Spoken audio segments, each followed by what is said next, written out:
everyone, you're watching Lawfully Awesome. Schools of ജൂറിസ്പ്രുഡൻസിൻ്റെ continuation ആയിട്ടുള്ള sociological സ്കൂളാണ് ഇന്ന് നമ്മുടെ topic of discussion. Sociological school develop ചെയ്തത് 20th സെഞ്ച്വറിയിലായിരുന്നു. പണ്ട് റിലീജിയൻ്റെ ഇൻഫ്ലുവൻസ് എങ്ങനെയായിരുന്നു അതുപോലെ തന്നെ ഒരു ഇൻഫ്ലുവൻസ് ആയിരുന്നു സോഷ്യൽ സയൻസും ക്രിയേറ്റ് ചെയ്തിരുന്നത്.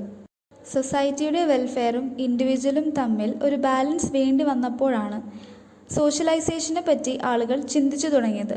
പിന്നീട് സൊസൈറ്റിയെ ഒരു ഇൻഡിവിജ്വലിനെ പോലെ കൺസിഡർ ചെയ്യണം എന്നൊരു വ്യൂ ഉണ്ടായിരുന്നു. അതിൽ നിന്നാണ് സോഷ്യോളജിക്കൽ അപ്രോച്ച് ഉണ്ടായത്. Sociological school non uniqueness of ലോയിലാണ് ബിലീവ് ചെയ്യുന്നത്. അതായത് പ്രോബ്ലംസ് ഉണ്ടാകുന്നത് നിലവിലുള്ള ലോ സൊല്യൂഷൻസ് പ്രൊവൈഡ് ചെയ്യാത്തപ്പോഴാണ്. സോഷ്യോളജിക്കൽ സ്കൂൾ എമേർജ് ചെയ്യാനുള്ള one of the main reason എന്ന് പറയുന്നത് ലേസസ് ഫെയർ തിയറിയാണ്. ഈ ലേസസ് ഫെയറിന് അഗെയിൻസ്റ്റ് ആയിട്ടാണ് സോഷ്യോളജിക്കൽ സ്കൂൾ എമേർജ് ചെയ്ത് വന്നത്. ഈ സ്കൂൾ ഇമ്പോർട്ടൻസ് കൊടുത്തിരുന്നത് സോഷ്യൽ ഡ്യൂട്ടീസിനാണ്, അല്ലാതെ ഇൻഡിവിജ്വൽ റൈറ്റ്സിനല്ല ഈ ഒരു സ്കൂൾ ഇമ്പോർട്ടൻസ് കൊടുത്തിരുന്നത്. ലോയിനെ ഒരു സോഷ്യൽ ഫിനോമിന ആയി കണ്ടാൽ മാത്രമേ അത് മനസ്സിലാക്കാൻ പറ്റുള്ളൂ എന്നാണ് ഈ സ്കൂൾ പറയുന്നത്. ഇനി സോഷ്യൽ ഫിനോമിന എന്ന് പറഞ്ഞിട്ടുണ്ടെങ്കിൽ ഇൻഡിവിജ്വൽസ് തമ്മിലുള്ള ഇൻറ്ററാക്ഷൻസ്, അതുപോലെ തന്നെ സോഷ്യൽ ഗ്രൂപ്പ്സിൻ്റെ ക്യാരക്ടറിസ്റ്റിക്സ്, ഫങ്ഷൻസ് അതുപോലെയൊക്കെയാണ്.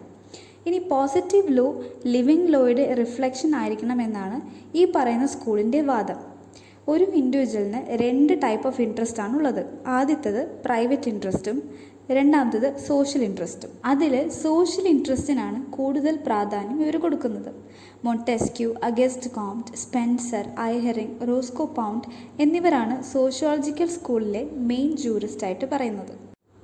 അടുത്തതായി നമുക്ക് സോഷ്യോളജിക്കൽ സ്കൂളിലെ കുറച്ച് ജൂറിസ്റ്റുകളെ പരിചയപ്പെടാം. ആദ്യത്തേതാണ് അഗസ്റ്റ് കോംറ്റ്. കോംറ്റ് പറയുന്നത് society is like corpus of organism, that is physical material or body of organisms. Scientific പർപ്പസിൻ്റെ ഗൈഡൻസ് ഉണ്ടെങ്കിൽ സൊസൈറ്റിക്ക് മറ്റ് ഏത് ഓർഗാനിസത്തെ പോലെയും പ്രോഗ്രസ് ചെയ്യാൻ സാധിക്കുമെന്നാണ് കോംറ്റ് പറയുന്നത്. പിന്നെ അതുപോലെ തന്നെ ഒരു വ്യക്തിക്ക് ഐസൊലേഷനിൽ കഴിയാൻ പറ്റും, അവൻ എല്ലാവരിലും ഡിപ്പെൻഡൻ്റ് ആണെന്നാണ് കോംറ്റ് പറയുന്നത്. അടുത്തതാണ് ഐഹറിംഗ്. ഐഹറിംഗ് എന്താ പറയുന്നതെന്ന് വെച്ചാൽ ഇൻഡിവിജ്വൽ ഇൻട്രസ്റ്റിനേക്കാളും സോഷ്യൽ ഇൻട്രസ്റ്റിനാണ് നമ്മൾ ഇമ്പോർട്ടൻസ് കൊടുക്കേണ്ടതെന്നാണ് ഐഹറിംഗ് പറയുന്നത്. പിന്നെ ഈ ലോയിൻ്റെ പർപ്പസ് എന്ന് പറഞ്ഞിട്ടുണ്ടെങ്കിൽ സൊസൈറ്റിയുടെ പ്രൊട്ടക്ഷൻ ആണെന്നും, അതേപോലെ തന്നെ ഇൻട്രസ്റ്റ് എന്ന് പറയുന്നത് pursuit of pleasure and avoidance of pain ആണെന്നും അദ്ദേഹത്തിൻ്റെ ഡെഫിനിഷനിൽ നിന്ന് നമുക്ക് മനസ്സിലാക്കാൻ പറ്റും. ഐഹറിംഗ് ഹ്യൂമൻ വാണ്ട്സിനെ 3 തരംതിരിച്ചിട്ടുണ്ട്. ആദ്യത്തേത് എക്സ്ട്രാ ലീഗൽ ഹ്യൂമൻ വാണ്ട്, അതായത് പൂർണ്ണമായും നേച്ചറിനെ ബേസ് ചെയ്തിട്ടുള്ള കണ്ടീഷൻസാണ്. എക്സാമ്പിൾ പറയുകയാണെങ്കിൽ നീഡ് ഫോർ സോയിൽ. രണ്ടാമത്തേത് മിക്സ്ഡ് ലീഗൽ ഹ്യൂമൻ വാണ്ട്, അതായത് മനുഷ്യന് മാത്രമായുള്ള കണ്ടീഷൻസ്. ഫോർ എക്സാമ്പിൾ പറയുകയാണെങ്കിൽ preservation of life, labour, trade, reproduction etcetera. മൂന്നാമത്തേത് പ്യുവർലി ലീഗൽ കണ്ടീഷൻസ്, അത് പൂർണ്ണമായും ലീഗൽ കമാൻഡിനെ ബേസ് ചെയ്തിട്ടുള്ള കണ്ടീഷൻസാണ്. എക്സാമ്പിൾ പറയുകയാണെങ്കിൽ command to pay tax. Next is Ehrlich's theory. Living ലോയാണ് സോഷ്യൽ ലൈഫിനെ ഗവേൺ ചെയ്യുന്ന ഫാക്റ്റ് എന്നാണ് എൽറിച്ചിൻ്റെ തിയറി പറയുന്നത്.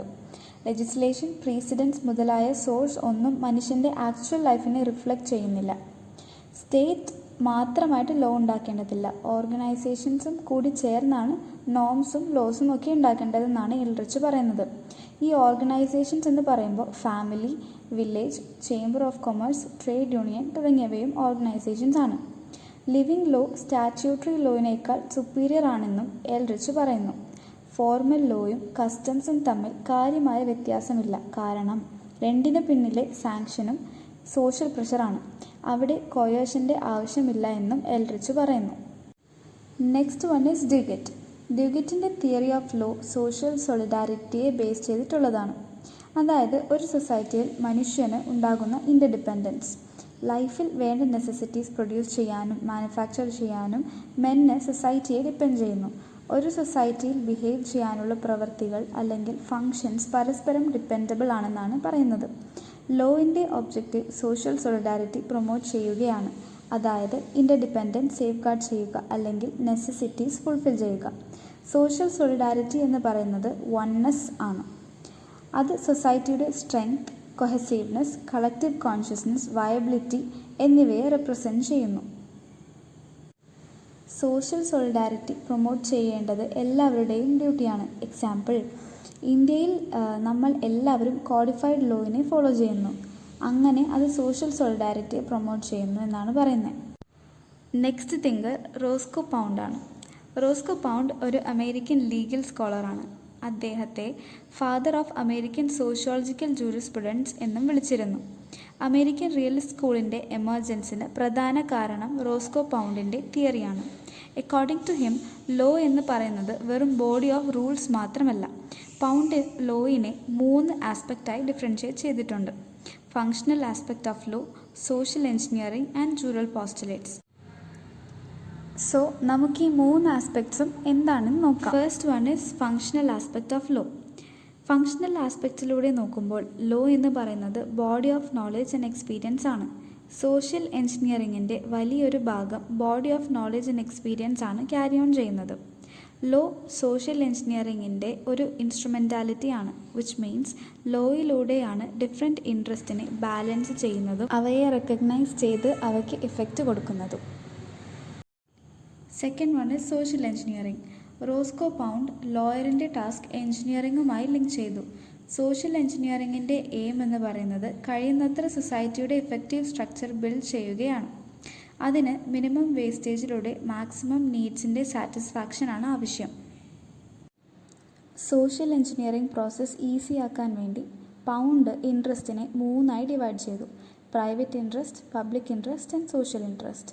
പ്രൈവറ്റ് ഇൻട്രസ്റ്റ് എന്ന് പറയുന്നത് ഒരു ആളുടെ ഇൻഡിവിജ്വൽ ഇൻട്രസ്റ്റ് ആണ്. അത് പ്രൊട്ടക്റ്റ് ചെയ്യുന്നത് ലോയാണ്.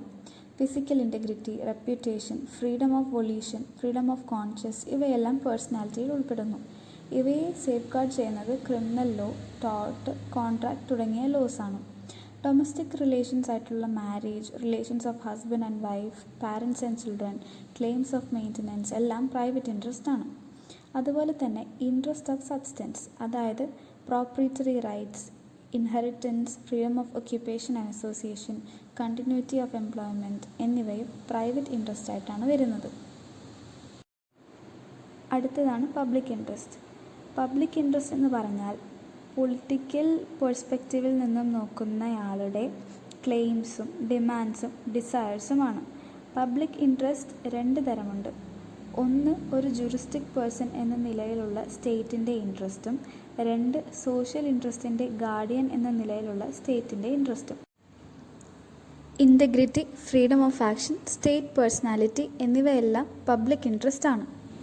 അടുത്തതാണ് സോഷ്യൽ ഇൻട്രസ്റ്റ്. സോഷ്യൽ ഇൻട്രസ്റ്റ് എന്ന് പറഞ്ഞാൽ സോഷ്യൽ ലൈഫിൽ ഉണ്ടാകുന്ന ക്ലെയിംസ്, ഡിമാൻഡ്സ്, ഡിസയേഴ്സ്, തോട്ട്സ് എന്നിവയാണ്. അവയെ സോഷ്യൽ ഗ്രൂപ്പിൻ്റെ ക്ലെയിംസ് ആയിട്ടാണ് ജനറലൈസ് ചെയ്യുന്നത്. സോഷ്യൽ ഇൻട്രസ്റ്റ് പലതരമുണ്ട്. അതിലാദ്യത്തേത് social interest in general security, അതായത് general safety, general health, peace and order തുടങ്ങിയവയാണ്. രണ്ടാമത്തേത് social interest in security of social institutions. അതിൽ domestic institution, religious institution, political and economic institutions എന്നിവയാണ് ഉൾപ്പെടുന്നത്. മൂന്നാമത്തേത് social interest in general morals. അതിൽ variety of laws include ചെയ്യുന്നു. Example പറയുകയാണെങ്കിൽ prostitution, drunkenness, gambling എന്നിവയെക്കുറിച്ചുള്ള ലോസ്. നാലാമത്തേത് social interest in conservation of social resources, അതായത് സോഷ്യൽ റിസോഴ്സസ് കൺസർവ് ചെയ്യാനുള്ള ഇൻട്രസ്റ്റ്. അതിൽ ലാസ്റ്റത്തേതാണ് social interest in general progress, അതായത് political, economic and cultural progress ആണ് ഉദ്ദേശിക്കുന്നത്. ഇപ്പോൾ ഒരു എക്സാമ്പിൾ പറയുകയാണെന്നുണ്ടെങ്കിൽ പൊളിറ്റിക്കൽ പ്രോഗ്രസ്സിൽ freedom of speech and associations ഉൾപ്പെടുന്നു. ഇക്കണോമിക് പ്രോഗ്രസ് എന്ന് പറഞ്ഞാൽ ഫ്രീഡം ഓഫ് ട്രേഡ് ആൻഡ് കൊമേഴ്സും, അതുപോലെ കൾച്ചറൽ പ്രോഗ്രസ് എന്ന് പറഞ്ഞാൽ സയൻസ്, ആർട്സ് എന്നിവയുടെ എൻകറേജ്മെൻറ്റും ഉൾപ്പെടുന്നു. ഇത്തരം ഇൻട്രസ്റ്റുകളെ ഒരിക്കലും കൃത്യമായി ക്ലാസിഫൈ ചെയ്യാൻ പറ്റില്ല. അവ ഓവർലാപ്പിംഗ് ആണെന്നും ലീഗൽ പേഴ്സണിലൂടെയാണ് ഈ ഇൻട്രസ്റ്റ് എല്ലാം സെക്യൂർ ചെയ്യപ്പെടുന്നത് എന്നും അദ്ദേഹം, അതായത് പൗണ്ട്, പറയുന്നു. ഇൻട്രസ്റ്റുകൾ ഒരേ പ്ലെയിനിൽ പ്ലേസ് ചെയ്താൽ മാത്രമേ അവയെ ബാലൻസ് ചെയ്യാൻ പറ്റുകയുള്ളൂ എന്നായിരുന്നു പൗണ്ടിൻ്റെ വാദം. അതായത് ഒരു എക്സാമ്പിൾ പറയുകയാണെങ്കിൽ സോഷ്യൽ ഇൻട്രസ്റ്റിനെ അളക്കാൻ സോഷ്യൽ ഇൻട്രസ്റ്റിന് മാത്രമേ പറ്റുകയുള്ളൂ. കോൺഫ്ലിക്റ്റിംഗ് ഇൻട്രസ്റ്റിനെ അവയുടെ പ്രയോറിറ്റി അനുസരിച്ച് ഇവാലുവേറ്റ് ചെയ്യുവാൻ പൗണ്ട് ഒരു സിവിലൈസ് സൊസൈറ്റിയിലേക്ക് വേണ്ട ചില അസംഷൻസ് സജസ്റ്റ് ചെയ്തു. ഈ അസംഷൻസിനെ ജൂറൽ പോസ്റ്റുലേറ്റ്സ് എന്ന് വിളിക്കുന്നു.